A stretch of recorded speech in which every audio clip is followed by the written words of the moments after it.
معزز سامعین اکرام، welcome to Bablu voice channel. ہمارے پاس 2 آسٹریلین طوطے تھے جن میں سے ایک قضائے الہی سے فوت ہو گیا۔ بیچاری طوطی اکیلی رہ گئی، بوجہ مصروفیات میں خود جا نہ سکا اور جس نے بھی دوسرا طوطا لانے کا وعدہ کیا پورا نہ ہو سکا۔ یوں طوطی کئی ماہ سے اکیلی زندگی گزار رہی تھی۔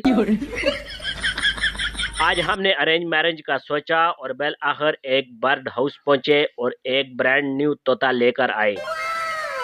تب سے طوطی کے اٹھلانے اور چکر پھیریوں کے تماشے دیکھ رہے ہیں۔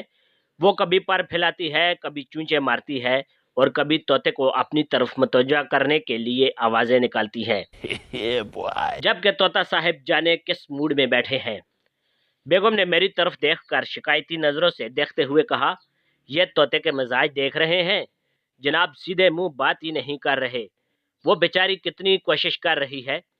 مجھے شکایت کا اصل ہدف معلوم تھا۔ دنیا میں ہر نر ظالم ہوتا ہے اور ہر مادہ مظلوم۔ اچھا۔ میں نے ہچکچاتے ہوئے بیگم کو یاد دلایا کہ طوطی پچھلے 6 ماہ سے تنہا تھی، اس لیے جو آ گیا آمانہ و صدقانہ، اس کے لیے تو عید کا سما ہے۔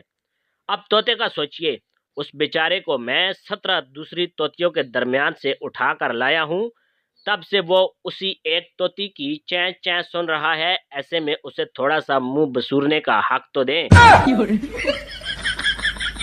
اس وضاحت کے سننے کے بعد میری طوطی نے چائے کا کپ میز پر پٹھا اور دوسرے کمرے میں چلی گئی۔ میں نے کوئی غلطی کر دی کیا؟ نہیں۔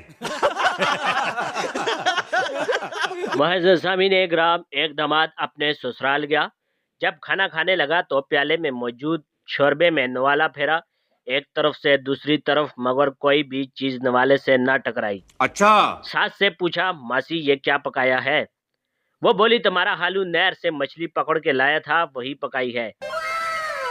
داماد حیرت سے بولا، یہ تو اس کی ہمت ہے کہ نہر میں سے مچھلی پکڑ کے لے آیا، مجھ سے تو پیالے میں سے نہیں پکڑی جا رہی۔